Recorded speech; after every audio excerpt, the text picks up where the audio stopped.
This is Nightly Business Report with Tyler Matheson and Sue Herrera.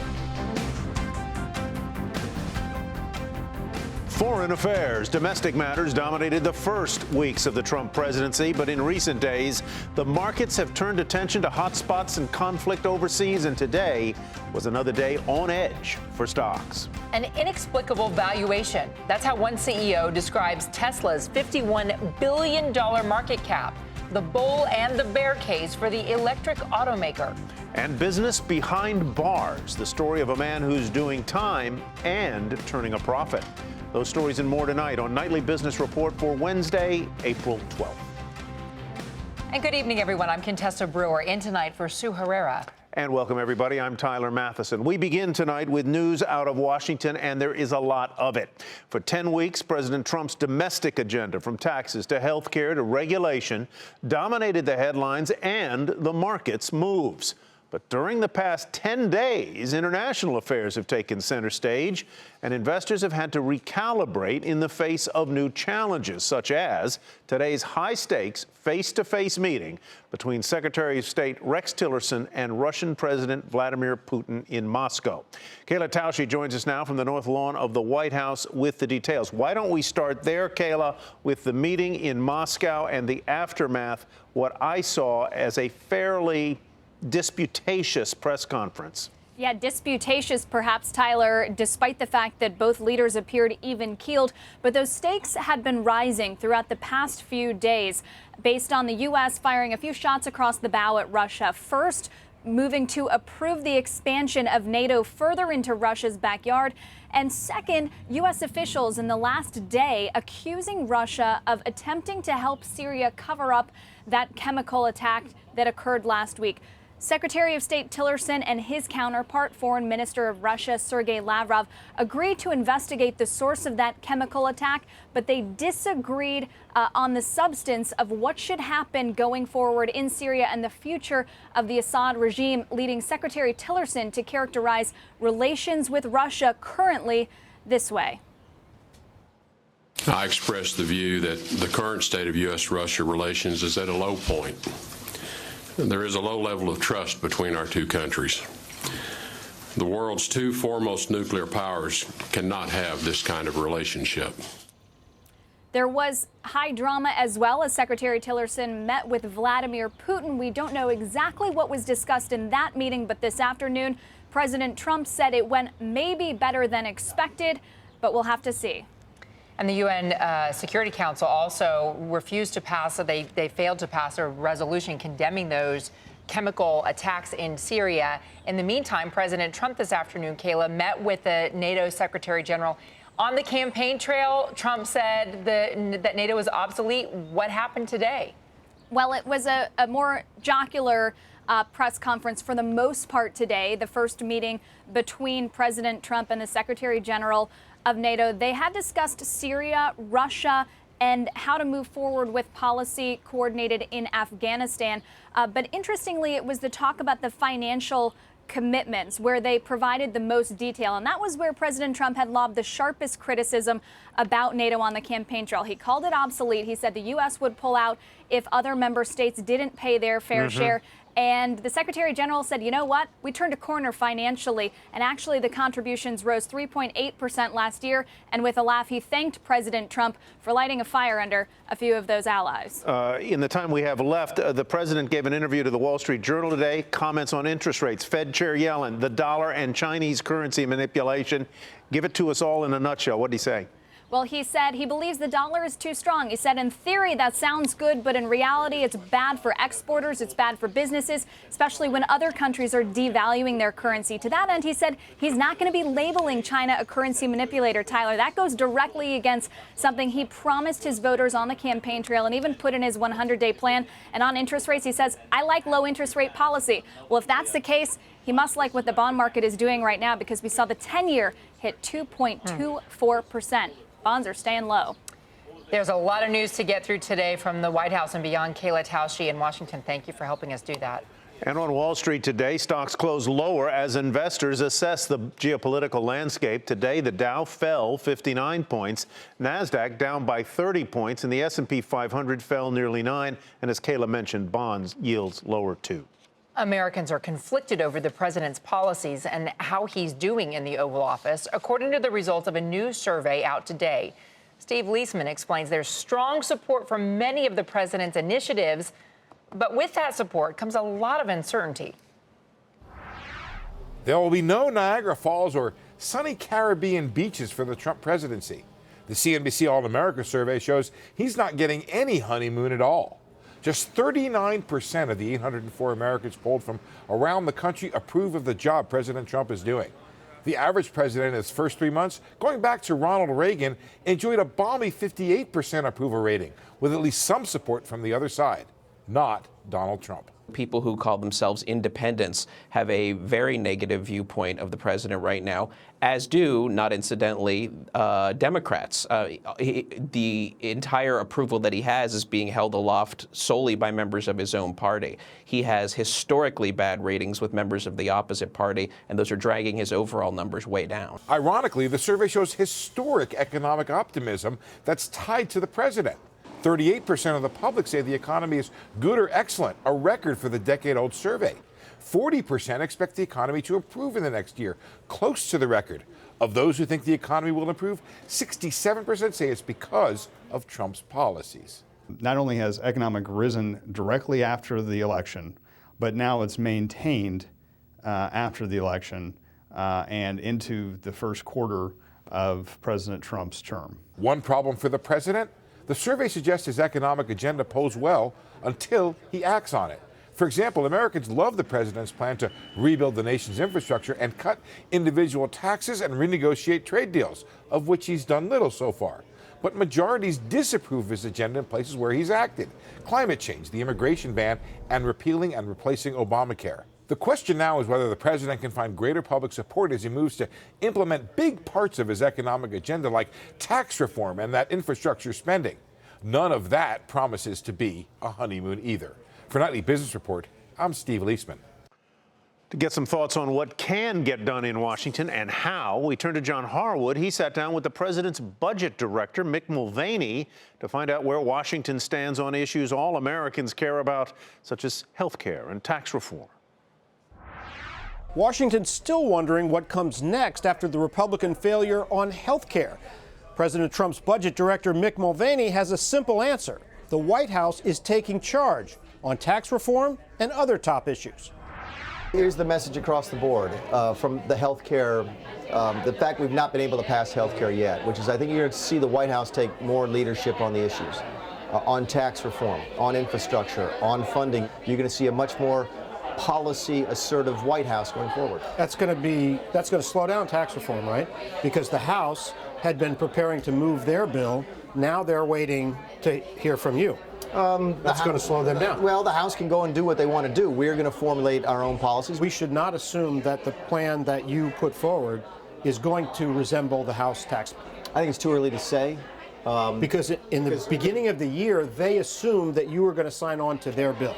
Now it seems like that's not happening. Again, I think you're going to see the White House have its own tax policy. Haven't gotten there yet.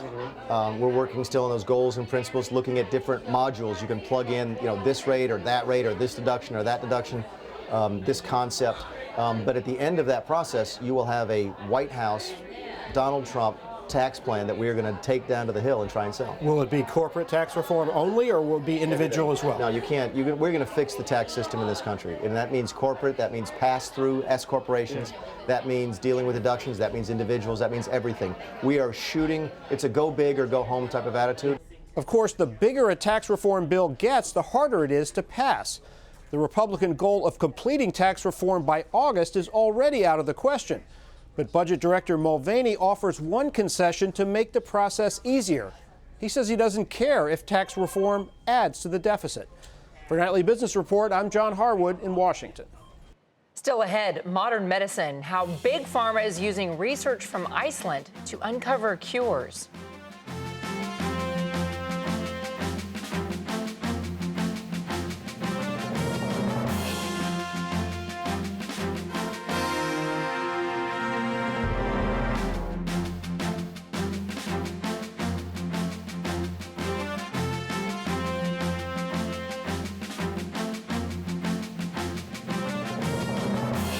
Now an update on that ongoing story involving United Airlines. CEO Oscar Munoz speaking out about this clip seen around the world showing a United flyer, Dr. David Dow, being dragged off a plane. In an interview with ABC News, Munoz said he was ashamed at the way United handled the incident and promised United would never again use police force to remove paid passengers on overfilled flights. Munoz came under fire for his initial reaction to the incident, and he took the opportunity to clarify. My first reaction to most issues is to get the facts and circumstances. And my initial words fell short of truly expressing what we were feeling. And that's something that I've learned from. The expression of apology, and specific to the folks I mentioned before, is an important part of a conversation like this because, again, that shame and embarrassment was pretty palpable for me and for a lot of our family.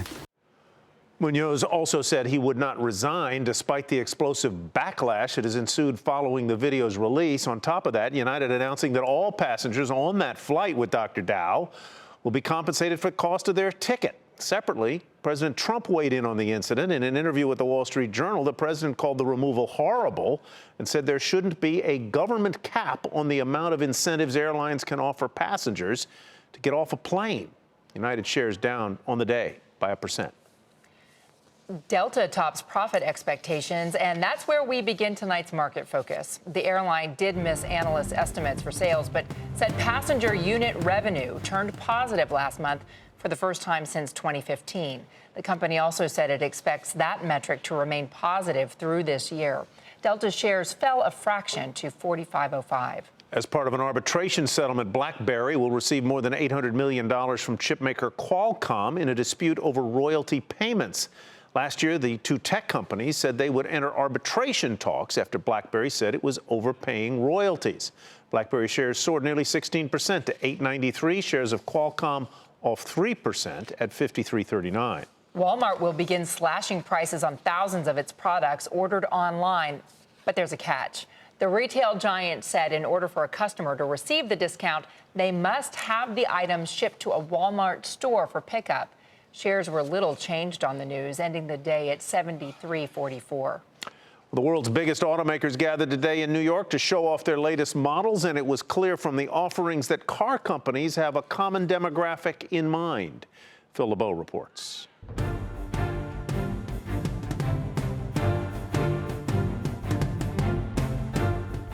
Here at the New York Auto Show, luxury and performance are taking center stage. Not a surprise that luxury is getting so much attention here, given the fact that New York City is one of the top luxury markets in the United States. We're talking about Porsche showing a new design for a Panamera wagon, although they're not calling it a wagon, or you see the new Lincoln Navigator. Almost all of the automakers are putting out a new derivative of a luxury model, so people can take a look at it here at the Javits Center. But this show also comes at a time when a lot of people are wondering, are we seeing a slowdown in auto sales in the United States? And while there's a lot of hand-wringing on Wall Street about the strength of the auto market, almost every executive believes it's still strong. We said about a year ago that the industry was plateauing, but it is plateauing at a historically high level. And when you look at consumer spending, it's supported by job and income growth. You look at the consumer surveys, even the business confidence surveys, they're pretty good. If I look at the overall economy in this country, we have low interest rates, we have reasonable fuel prices, we have low unemployment. All factors actually point towards a stable economy for 2017, especially for the luxury segment. In March, the pace of auto sales fell under 17 million vehicles, but most believe that this is a market where the end of the year sales total will be about 17.3 or 17.4 million, perhaps a little bit down compared to last year, but still very strong. I think the buying public and the auto manufacturers need to kind of relax a little bit, and we're just still a little nervous, I think, and we're kind of looking for those signs, but generally we do have a healthy market. The biggest indicator of strength in the auto market, consumer confidence. As consumer confidence goes, so goes the interest people have in terms of going to a dealership. And right now, consumer confidence in the U.S. remains very strong. Phil LeBeau, Nightly Business Report at the New York International Auto Show in New York. And automaker Tesla is making news this week. The electric car maker, briefly, passed General Motors to become the most valuable U.S. car company with a market cap above $50 billion. But shares of Tesla slipped in today's session after the CEO of the largest automotive dealership chain in the country questioned Tesla's market value. The stock is up nearly 40% year to date, but Automation CEO Mike Jackson said Tesla is, quote, either one of the greatest Ponzi schemes of all times or it's all going to work out. So which one is it? Joining us with the bull case is analyst Tasha Keeney with ARK Invest, and making the bear argument is senior research analyst Colin Rush at Oppenheimer. Nice to see you both today. All right, so Tasha, lay it on me. Why are you so bullish on Tesla? Yeah, so Tesla's a really high conviction stock for us at ARK Invest. It's a top position in 3 of our 4 funds, top in the ARKQ ETF. So our case with Tesla here is that the auto industry is really undergoing 2 major transformations. It's moving towards electric and autonomous cars. Tesla's the leader in both of those areas. We think that because of battery cost declines, there'll be 17 million EVs sold in the early 2020s. And Tesla will have a good share of that market. And then on the autonomous side, we think, everyone considers Tesla just an electric vehicle maker, but we think it could be a future autonomous taxi service provider. So that taxi service market we see growing to roughly $10 trillion by the early 2030s. If Tesla were to just maintain its share in EVs and get, say, a 5% share of the autonomous taxi space, we think that could add hundreds of billions of dollars to its market cap in the next 5 years. So when people look at this stock and say it's overvalued, we think it's just started. Colin, give us the counter argument here. I gather you're concerned about profitability. This company is not really lighting it up there, but Amazon didn't make profits for a long time either. Yeah, and I just want to put this in context that historically we've been bullish on Tesla's products getting into the market, and where we've had trouble continuing to be bullish at these sorts of valuation levels it's a twofold argument. One, at the preparedness of the technology to actually fulfill the vision that we're talking about with the advanced driver assist systems, and then secondly, in terms of operating profits, as we look out to 1 million vehicles, we're, and giving them credit for something on the order of 15% operating margins, which would be robust and I think a real accomplishment for this company. We're still coming out with a valuation in and around $270 a share. On the technology standpoint, as you look at the ability of these cars to actually navigate in inclement weather, even just rain, the technology still isn't prepared to do things like reading lane lines and actually assisting drivers in a real autonomous manner. And we think Colin, we're you still also years have a out. concern here about the energy investments too, how they've been investing in Solar City and the like. Yeah, we've had a real issue with that investment. We don't think there's an ROI for equity investors. What we have enjoyed is seeing them de-emphasize that business here in recent months, and we think that's the right choice, but we think it was a poor allocation of capital after the company had been historically relatively good capital allocators. All right, Tasha Keeney with ARK Invest, Colin Rush at Oppenheimer and Company. Thank you both for joining us. Appreciate the insight. The bull and the bear case there on a biggie. All right, last night we told you how Iceland's unique family tree helped have turned that country into a hub for genetics research. And tonight Meg Terrell explains how the technology behind that research is being used around the world.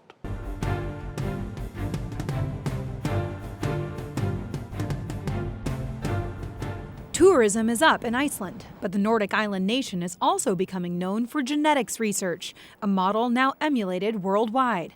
Icelander Kari Steffensen founded Decode Genetics, a company taking advantage of the country's ideal conditions for genetic research, a population largely descended from common ancestors, comprehensive and ancient genealogy records, and a strong health system. Genetics is the discipline that studies the information that goes into making a man, and how that flows from one generation to the next. And the genealogy gives you the avenue by which the information is passed on. And it's obvious that it gives you an advantage as a geneticist to have the genealogy. And we have taken enormous advantage of that over the years. 20 years after Decode was founded here, it's exporting the underlying technology to the rest of the world. Decode spin-out Wuxi Nextcode provides the technology to power large genomics projects. The big project here in Iceland, of course, was one of the first, and still is, the leading population project on the planet. So many of the tools and and methods that were discovered here are directly applicable to other projects of similar scale in other parts of the world. Projects including one in the United States, former President Barack Obama's Precision Medicine Initiative. We are anxious to move as quickly as possible away from a one-size-fits-all approach to how to keep people healthy or how to manage chronic illness into something that's much more individualized. Clues in genetics can provide leads for better treatment. 2 medicines recently approved to treat high cholesterol, for instance, are based on the discovery of a naturally occurring genetic mutation. The U.S. program, called All of Us, aims to combine genetic data from at least 1 million Americans with electronic medical records and information from surveys and wearable sensors, according to Dr. Francis Collins, director of the National Institutes of Health. The U.S. project is one of many going on worldwide, from the UK to Singapore to Qatar. And there are at least 50 programs that are enrolling at least 100,000 people in various countries around the world. And one of the goals we now have is to be sure that we all learn from each other and make the most of that kind of a global network. Drug companies like Amgen, which owns Iceland's Decode, AbbVie, and Regeneron are all leveraging genetic insights to improve drug development. From data on huge numbers of people, researchers aim to develop medicines that are more personalized than ever before. For Nightly Business Report, I'm Meg Terrell in Reykjavik. Coming up, business behind bars. We'll introduce you to the Warren Buffett of San Quentin.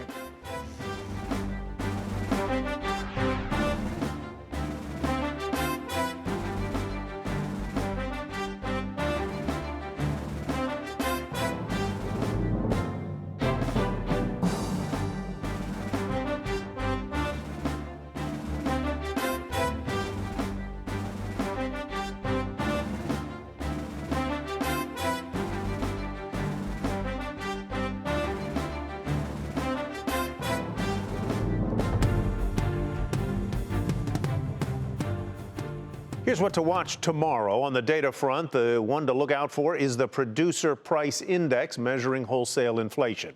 We'll also get the weekly jobless claims report. And earnings season will really get underway. Lots of the big banks report tomorrow. JP Morgan Chase, Citigroup, Wells Fargo, they all come out before the opening bell. More later. And that's what to watch tomorrow. Warren Buffett is one of the most influential investors ever, of course, and when he speaks, Wall Street listens. But in this case, Wall Street is inside San Quentin. In the final part of her series, Business Behind Bars, Jane Wells went inside to meet him.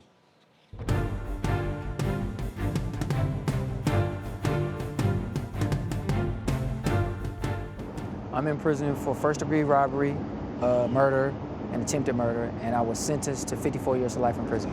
What's your nickname? My nickname is Wall Street. 38-year-old Curtis Carroll went to prison at age 17 and didn't know how to read. One day, he meant to pick up the sports section of the paper, but he picked up the business section instead. And when I went to turn away to leave, an older prisoner saw me and asked me, he said, "Hey, youngster, you play stocks?" I asked him, I said, "What's the stock market?" And he said, "That's the place where white folks keep all their money." That sparked Carroll's interest, and over the next 4 years, he learned to read by studying the business section. I saw an article in the paper, no, it was a magazine, and it had Bill Gates and Warren Buffett's net worth next to countries. And it was showing how these guys, and I had never even knew that $1 billion existed, let alone see these guys that had 20 and 30 and 40 and 50, 60 billion. He became a student of Warren Buffett's investing philosophy and asked friends on the outside to open an E-Trade account where he could invest his earnings from prison jobs. My best investment was this company called Taser International. Dumbest move I've made, Valiant. We just got a little bit of Snapchat. I had Bank of America. I'm up. I mean, if you're talking about money that I've made myself and just money that I've made for people in general, just giving advice and things like that, 6 figures easily. So even though a dilution of those shares happened, those shares are still there. Yep, Wall Street does give advice for free and has even started a financial literacy group inside San Quentin. They now have 7 shares. You never lose your money. Okay. His hope is to someday leave prison. He could go before the parole board in 3 years, then start a hedge fund and teach inner city kids a better way. So all criminals are entrepreneurs. You know, I was a great entrepreneur, just got caught doing it. If someone had said, this kid out here in Oakland, California, that's running around, burglarizing homes, has managed to customize a way where he can take a screwdriver, a pair of pliers, and a brake adjuster and break inside of an arcade game in 30 seconds and get $800 in quarters and turn that into a business. If we got this kid to MIT, what could he do? But more than anything, Wall Street would love to meet his idol, Warren Buffett. And you have inspired me to become something that my family, my friends, and my community can be proud of. And I just think stocks is the greatest platform that man has ever created, that the average citizen and average person can play in and own some of the greatest brands that society's ever seen. An education which has perhaps allowed a convicted murderer to take stock. For Nightly Business Report, Jane Wells, San Quentin. What an amazing Great story. turnaround. Yeah. Great story. That's Nightly Business Report for tonight. I'm Contessa Brewer. Thank you for watching. And thanks for me as well. I'm Tyler Matheson. We'll see you back here tomorrow night.